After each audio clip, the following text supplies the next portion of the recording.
The kitchen here as we enter. If some of you guys want to stop in there, you're welcome to. And we also have the parlor. So if some of you guys want to walk in there so we're not all crowded into one room, you can do that. I'll walk back and forth between the rooms, sharing the haunted history as well as the actual history with you guys. Okay? Everybody ready? All right. Yep. Sit inside.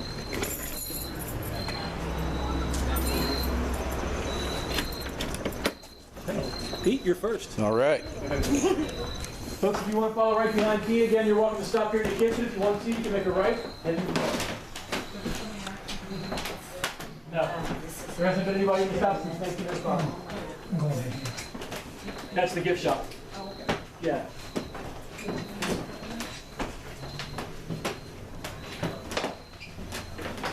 Yeah, the building right behind us is the gift shop. Are we allowed to use it? You know how to use it? Yeah.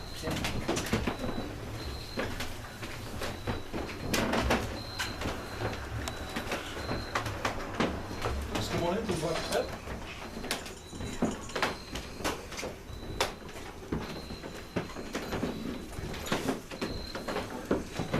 Okay, folks, we are now inside what we call the Jennie Wade House Museum.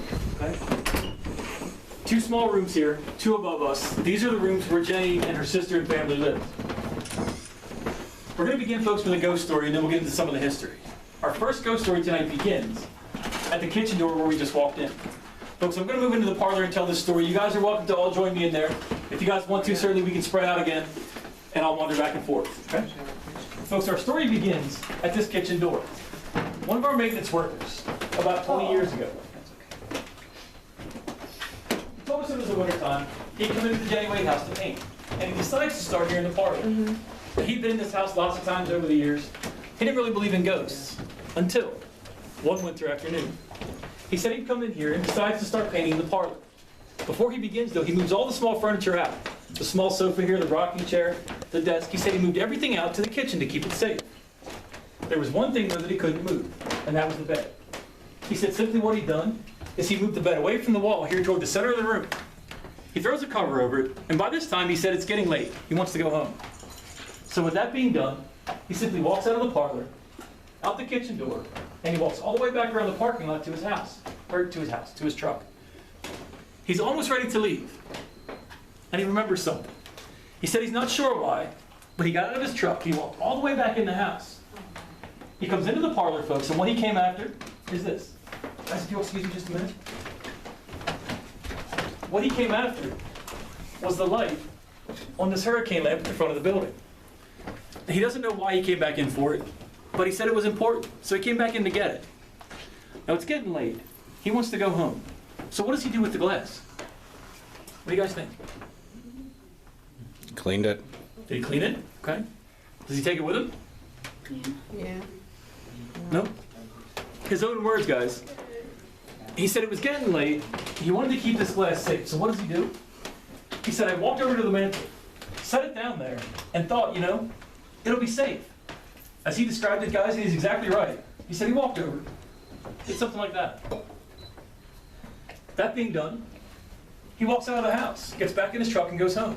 Because he knows there are no doors during the winter. To get in the house from either side, you have to have a key to unlock the door and come in. Morning comes, and our maintenance worker comes back into the house and begins painting right here in the parlor.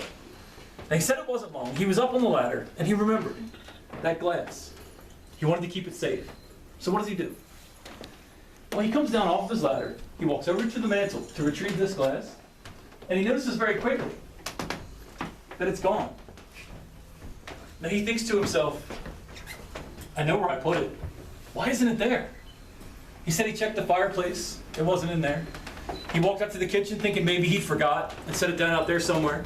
It's nowhere to be found. He walked back into the parlor. He said he stood here in the center of the room as best he could, and he began to look. Where does he find this glass? You don't have to raise your hand, just call it out. Back on the thing. Back on the light? Okay. Anybody else have an idea? Guys, believe it or not, back on the light is the most popular answer that we get. Also making it the most popular wrong answer. Where he finds this glass, guys, as he stood here and looked, he checked every one of these corners, but he finds it in that corner. He said smashed against that wall in what he described as a million pieces, like somebody had thrown it. Why did that happen? How do we explain it? Folks, I don't know if you're familiar with this or not. Maybe some of you live in an older house or know someone who does. What happens when you try and change the environment? You tear walls down, you repaint. Yeah. Folks, in the world of the paranormal, it's known as renovation theory.